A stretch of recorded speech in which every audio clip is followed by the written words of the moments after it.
Okay, Tuesday, April 26th. So, I'm not, the other day I made a video when we were walking through the woods, seeing some old abandoned house and everything. That was, well, one of them wasn't abandoned. One house was for sale, and then the other was like obviously burned down. That was, that was interesting. Just, it happens in Ukraine. You just walk in the woods and then you see a lot of random stuff. They don't exactly have a zoning down yet. So, but I think that house, just I wanted to talk about that a little more, and then we'll talk about the war stuff, because this is one of the, this will be one of the videos more commentating about the war situation. But I think that it was the road to the house is why it's for sale.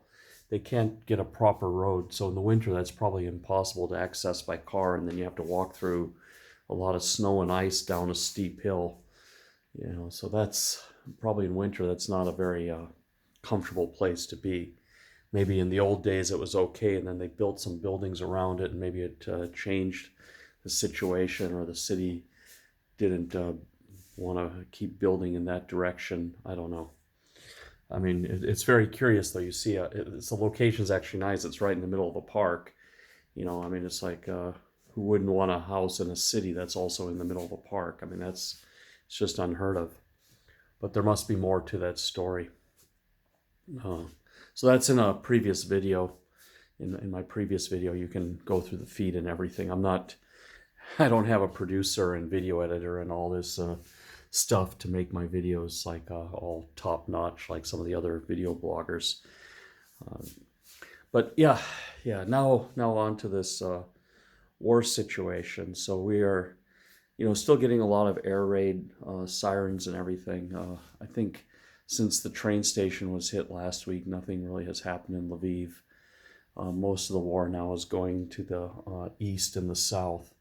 But the situation in Mariupol is pretty dire. There's still 1,000 soldiers that are trapped inside the factory, and I'm not sure why there hasn't been an effort to, make a spearhead, kind of assault, with a couple battalions and get them out. I really don't understand that. We have, there's a lot of people volunteering and wanting to come to Ukraine, and that should be a priority. But I mean, I'm not there on the front lines, and I'm not sitting with the strategists. It's just my opinion that you should get your men out.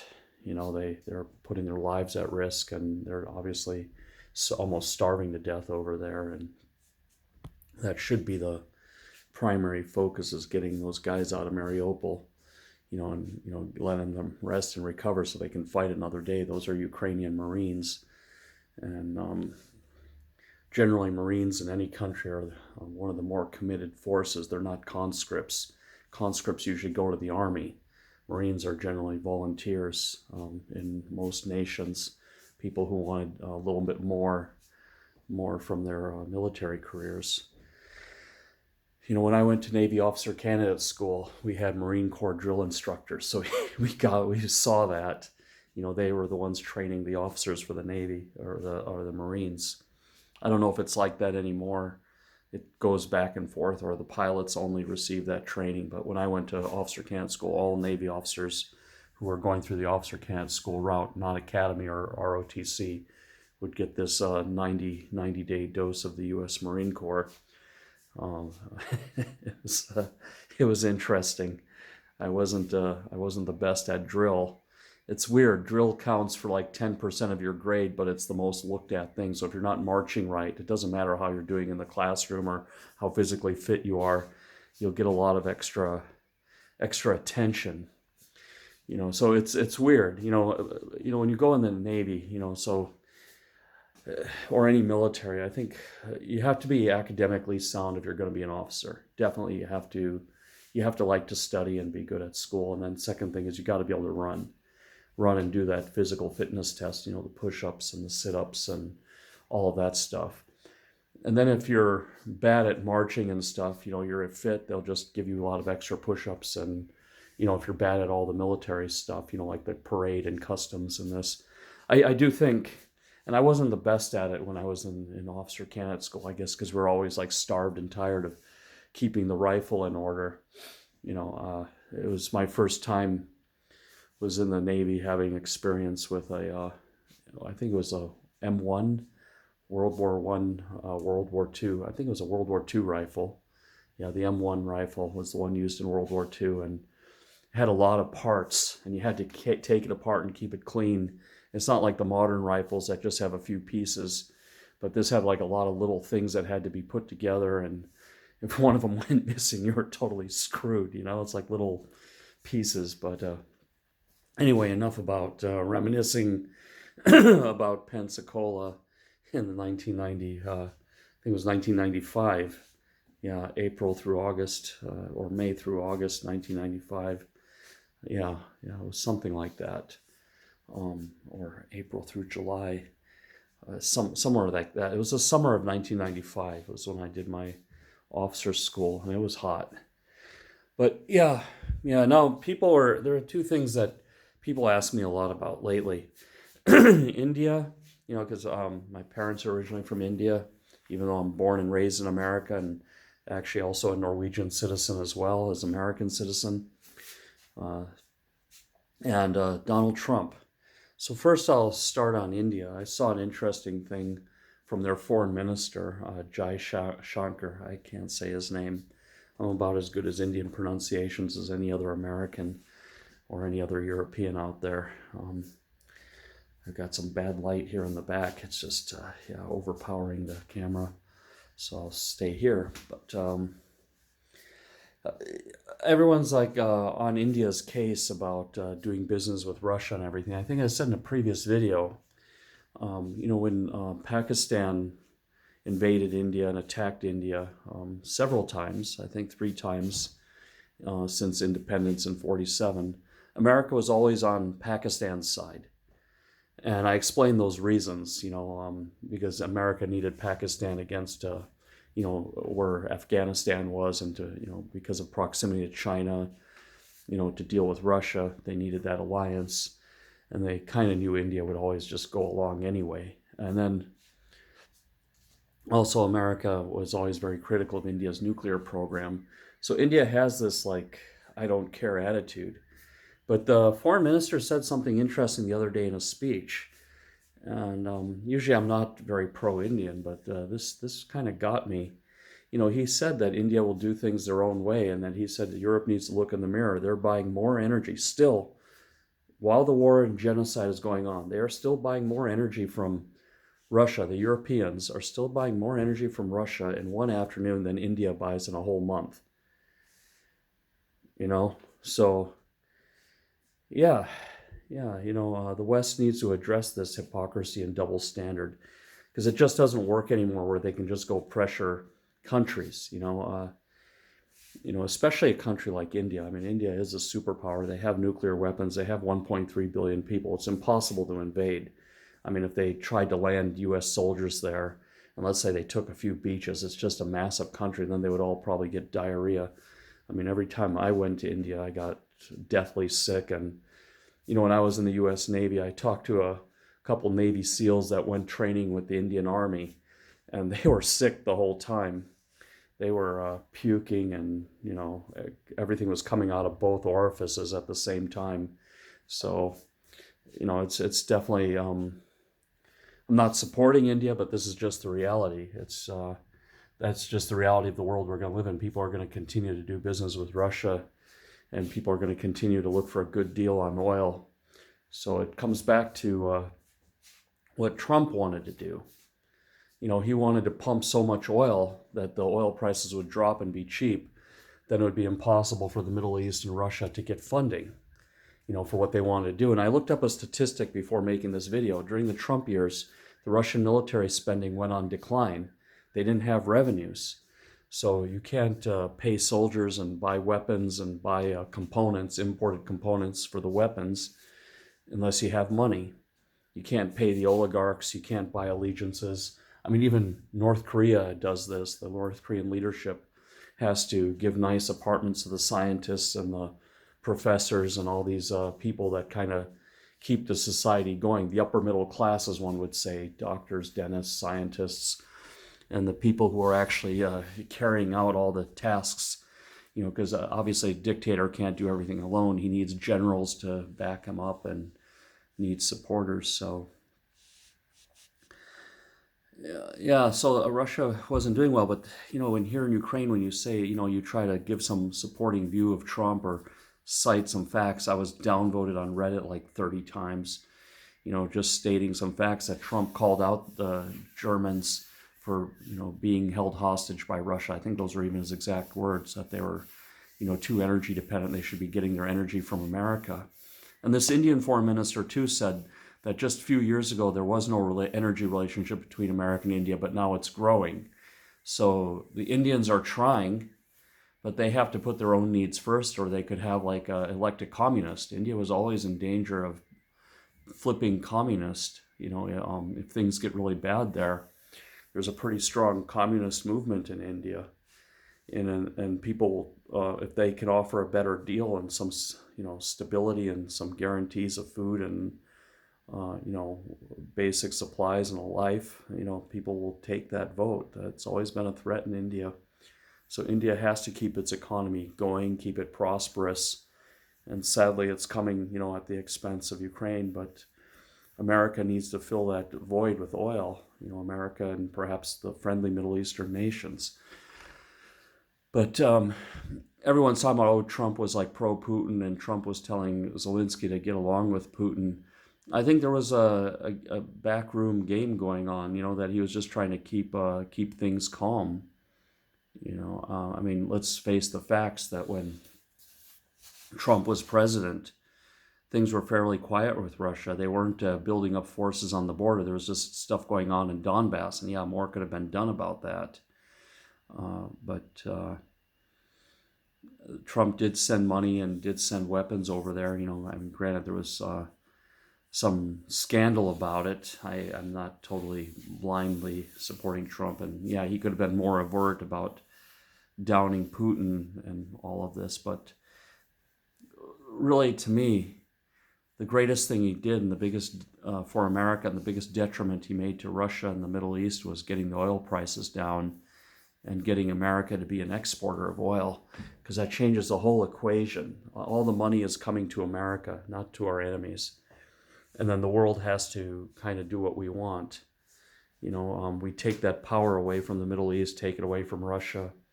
Then they don't have dollars to buy the things that they want or need, to buy the Cadillac Escalades and all these things. So it was working. It was working, and I think it's very short-sighted to say that Trump was, pro-Russian. I think he just had a different strategy. It was an abstract strategy, like keep your friends close and your enemies closer type of thing. And back then, Zelensky has really shown himself to be a hero now and a real George Washington. But back when he was elected, he was like a unproven Netflix star, and he didn't have this confidence. And a lot of people just thought he was a puppet. Let's go back in the time machine. A lot of people didn't have a very high opinion of him. This war has really brought him to age, but he wasn't always like this. He wasn't like what we see him now. He really rose to the challenge. But back then, a lot of people were uncertain about what was going on, and everyone just wanted to keep peace in the world so they could, have a prosperous life. Who wouldn't want that? Granted, I was in Ukraine at that time, and everyone was saying that, oh yeah, Trump has been bought off by Putin and all of this, but why didn't Angela Merkel get this same rhetoric? They were buying all the oil and gas.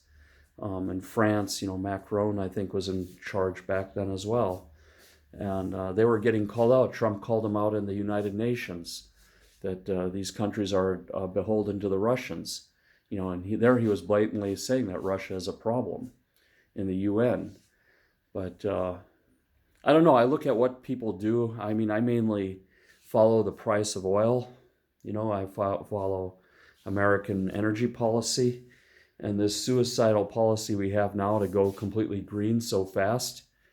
It's not right. I think they need to get oil prices as cheap as possible, drill like crazy, so they can bankrupt Russia and the Middle East, and then they can add back taxes If the gas pump price is too cheap, it's creating too much consumption, then they can, get, so if the pump price is only a dollar a gallon, for cost, then we can add back $2-3 per gallon tax and use that money to build the green energy in the background. Just something that's still comfortable for Americans to live, but will still build the future, some kind of trade-off. Maybe it doesn't have to be $4 a gallon gas, but it can be like, if the cost is like 85 cents or a dollar, we can just put 100% tax, $2. People will survive, people will manage, and at the same time we're building a future, that uses less petroleum, because it is a finite resource. And we have to get ready for the next step so we're not blindsided, kind of like the way Europe got blindsided right now, trying to quickly get off of the Russian energy so they're not financing Putin, to do genocide. But the way I see it, I saw Trump calling all this out many years ago. And I don't think he's this Putin agent. I think you see more of that in Europe, they want to build, especially in Germany. The Germans are all over the place. One day they're supporting Ukraine, next day they don't want to give proper weapons and they're blocking things. And you're seeing this with Hungary. You're seeing this a little bit even with France. What the hell is going on? I mean, only Estonia of all the countries has been just not holding back. And Lithuania, I would say the Baltic countries have been doing a pretty good job because they have a common interest. They've got and I lived in Estonia before. They're ready to cooperate with NATO and do what's needed. They're the only ones paying the 2% before Trump called it out. So, yeah. So who am I voting for in 2024? Definitely anyone who's going to boost the American oil production through the roof.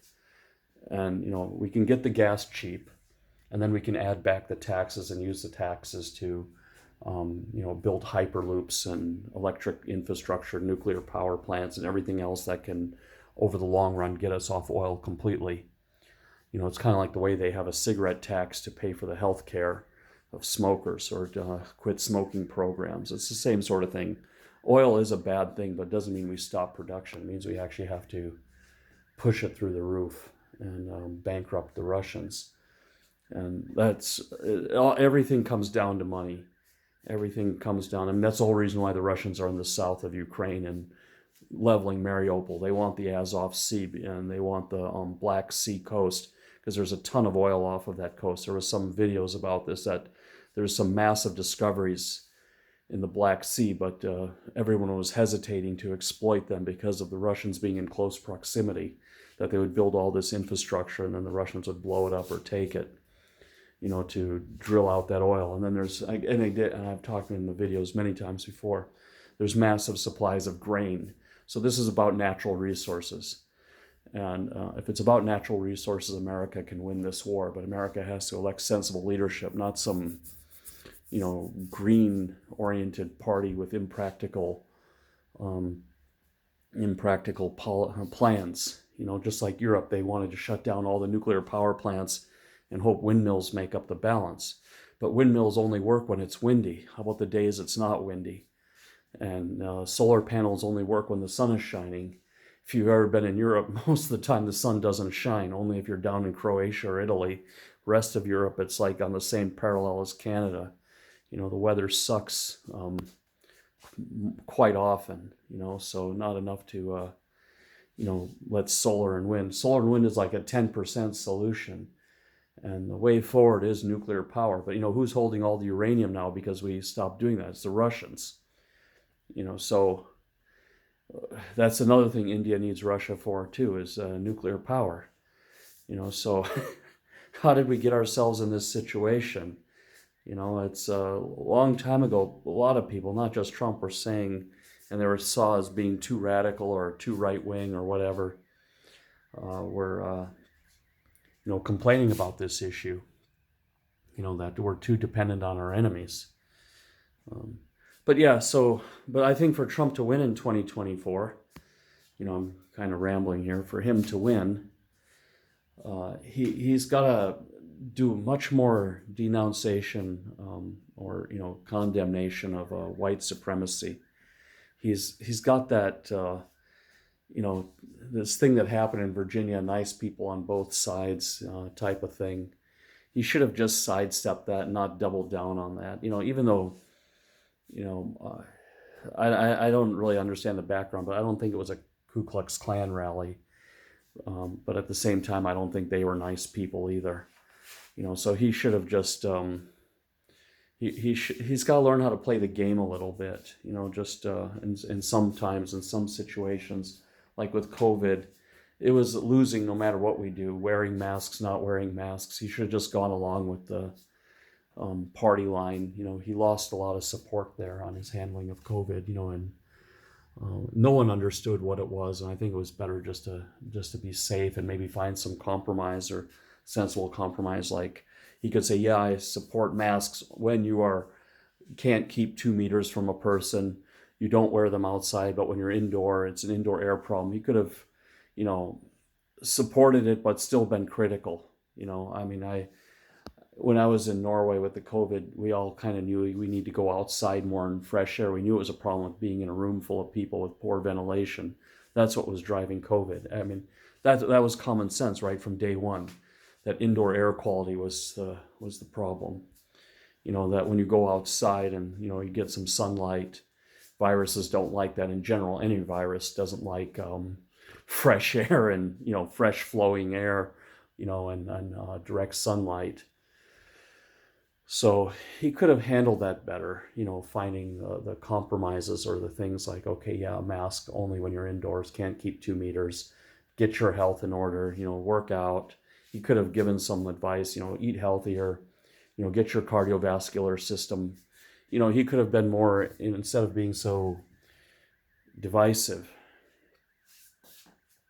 so. Yeah. And the other one, he needs to be more overt about condemnation of Russia and stuff, I think. I don't know if like I said, I think he had a complex strategy back then, keeping the enemy closer and then you keep your friends, just so you can know what their next moves are, you can control them a little better.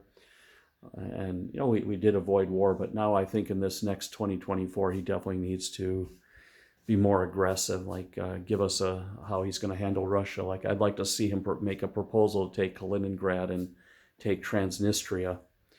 Yeah, Transnistria has been in the news. A false flag there or something. They burned their own Ministry of Defense office, so they can use that as a provocation. But I would like to see Western leadership say, okay, yeah, we're just going to erase Transnistria. It shouldn't have ever been there in the first place. Instead of, trying to squirrel away and appease the Russians and deny it, they should say, yeah, we did it and we're going to do more. That's our land. Moldova is Europe. That's definitely Europe. So, they already messed around too much in Ukraine. They can't let them start messing around in Moldova. We need to see that from the Europeans. But anyway, this is one of the longest videos I ever made, so congratulations to those of you who hanged on all the way till the end. But I guess I'm not making them as often either. So, if I do 6-7 minute videos, every day, or do one long video once or twice a week, you tell me what you prefer. Anyway, take care. See you.